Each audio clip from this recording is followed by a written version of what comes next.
Renungan Pagi Maranatha oleh Ellen G. White, 3 Februari 2026. Mari kita berdoa. Bapa kami yang di sorga, Allah pencipta langit dan bumi, laut dan segala isinya, Allah yang maha besar, maha kuasa, sumber segalanya, yang kami sembah selalu melalui anak-Mu yang tunggal, Yesus Kristus. Terpujilah Yesus, anak Allah yang maha tinggi, yang adalah gembala kami yang baik. Pada pagi hari ini kami bersyukur boleh bangun dan berbakti, dan sebagaimana membaca dan mendengarkan nasihat firman-Mu, kiranya ini menjadi pembaharuan bagi kami semua, agar memiliki pengalaman yang mendalam dan hidup di dalam Yesus.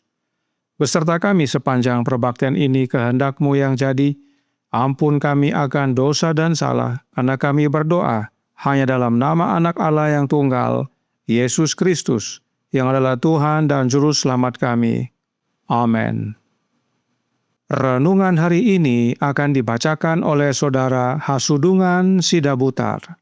Kepada Saudara Sudung, kami persilahkan. Terima kasih. Renungan pagi tanggal 3 Februari 2026. Berjudul Masa Penimbangan. Ayat inti terdapat di dalam 1 Samuel 2 ayat 3. Karena Tuhan itu Allah yang Maha Tahu, dan oleh Dia perbuatan-perbuatan diuji. Saya melihat seorang malaikat berdiri dengan neraca di tangannya, menimbang pikiran dan minat umat Allah, khususnya anak-anak muda. Pada satu sisi neraca, terdapat pikiran dan minat yang cenderung ke surga. Pada sisi lainnya, terdapat pikiran dan minat yang cenderung ke dunia. Dan ke dalam timbangan itu dimasukkan segala bacaan buku cerita, pikiran tentang pakaian dan penampilan, kesia-siaan, kesombongan, dan sebagainya.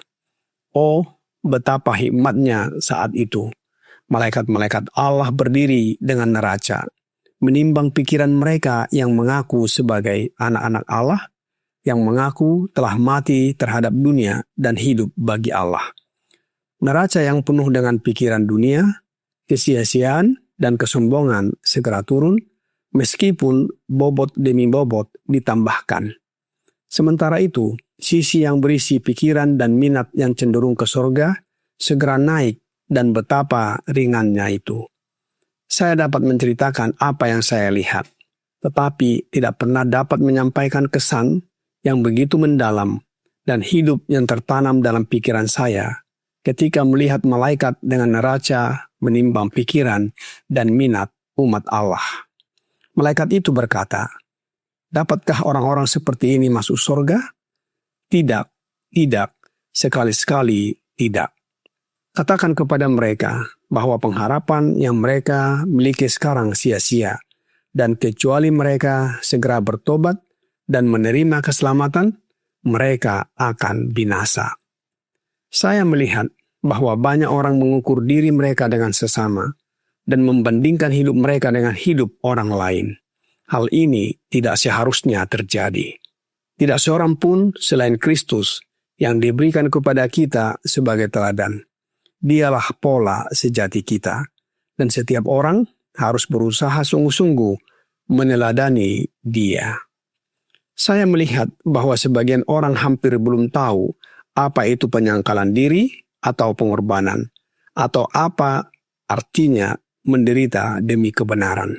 Tetapi tidak seorang pun akan masuk surga tanpa melakukan pengorbanan.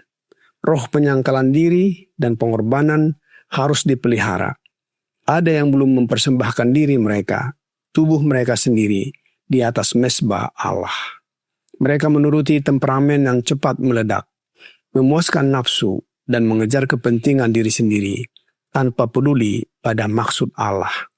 Mereka yang rela melakukan pengorbanan apapun demi hidup kekal, akan mendapatkannya, dan itu layak untuk diderita, layak untuk menyelipkan diri, dan layak untuk mengorbankan setiap berhala. Kemuliaan kekal yang jauh lebih mulia menelan segala sesuatu dan menghapuskan setiap kesenangan duniawi. Demikian bacaan renungan pagi hari ini. Terima kasih. Tuhan Yesus memberkati. Terima kasih atas penatalanan Saudara Sudung.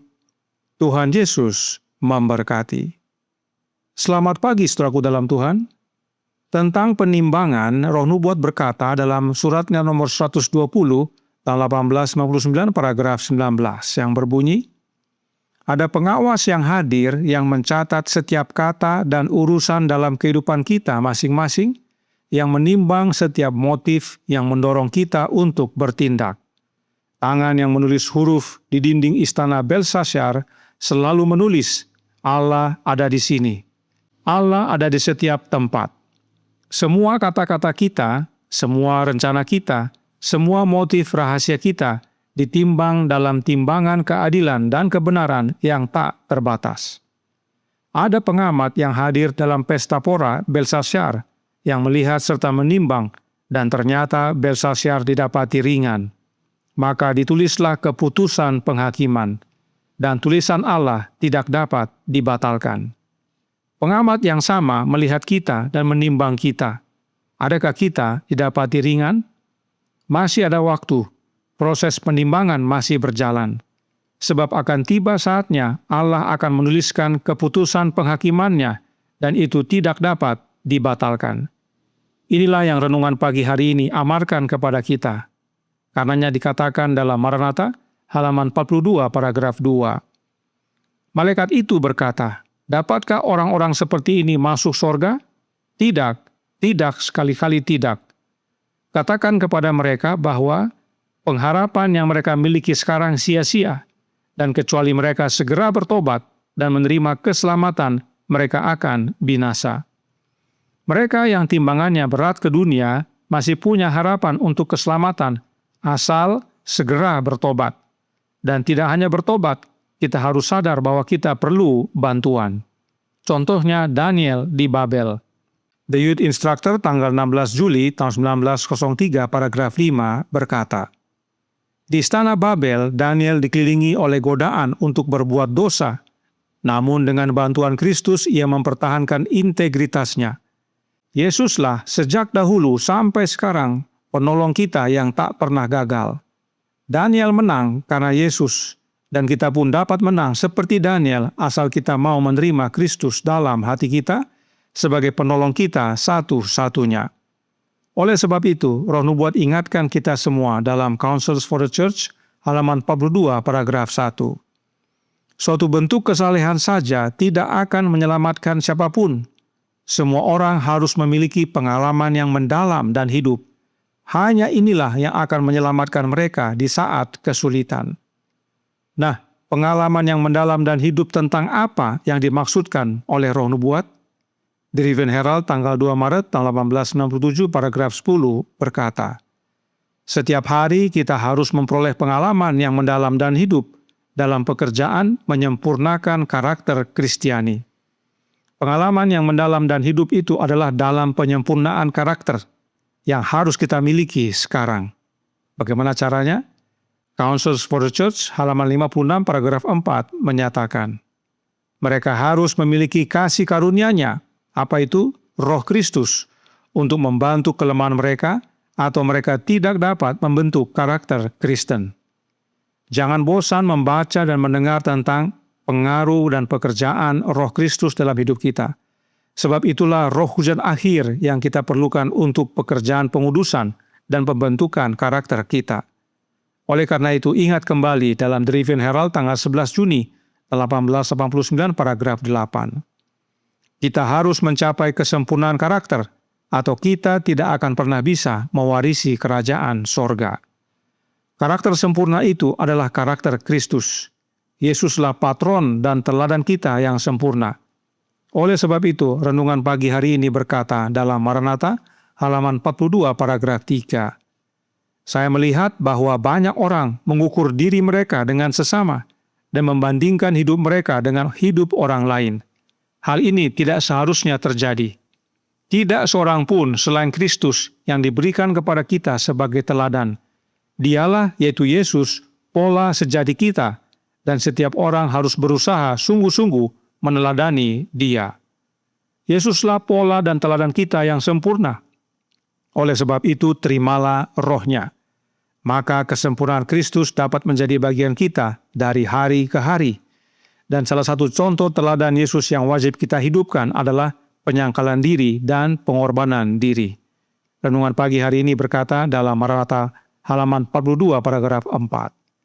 Saya melihat bahwa sebagian orang hampir belum tahu apa itu penyangkalan diri atau pengorbanan, atau apa artinya menderita demi kebenaran. Tetapi, tidak seorang pun akan masuk sorga tanpa melakukan pengorbanan. Roh penyangkalan diri dan pengorbanan harus dipelihara. Ada yang belum mempersembahkan diri mereka, tubuh mereka sendiri di atas mezbah Allah. Mereka menuruti temperamen yang cepat meledak, memuaskan nafsu, dan mengejar kepentingan diri sendiri tanpa peduli pada maksud Allah. Mereka yang rela melakukan pengorbanan apapun demi hidup kekal akan mendapatkannya. Kiranya ini menjadi panggilan bagi kita semua. Kita sedang ditimbang dan waktunya semakin singkat. Adakah kita didapati ringan? Tuhan memberkati, saya bawa dalam nama Yesus. Amin. Mari kita berdoa. Bapa kami yang di sorga, Allah pencipta langit dan bumi, laut dan segala isinya, Allah yang maha besar, maha kuasa, sumber segalanya, yang kami sembah selalu melalui anak-Mu yang tunggal, Yesus Kristus. Terima kasih atas nasihat yang penting pada pagi hari ini, agar kami memiliki pengalaman yang mendalam dan hidup dalam Yesus. Sebab saat ini kami sedang ditimbang. Karenanya tolong kami ya Bapa, karuniakanlah roh anak-Mu dalam hidup ini, sebab hanya dengan memiliki kasih karunia-Nya, yaitu rohnya Kristus, maka kami dapat membentuk karakter Kristen, karakter yang sempurna, yang adalah karakter Kristus. Dan itulah yang melayakkan kami mewarisi kerajaan sorga. Beserta kami sepanjang hari ini kehendak-Mu yang jadi, ampun kami akan dosa dan salah, karena kami berdoa hanya dalam nama Anak Allah yang tunggal, Yesus Kristus, yang adalah Tuhan dan Juru Selamat kami.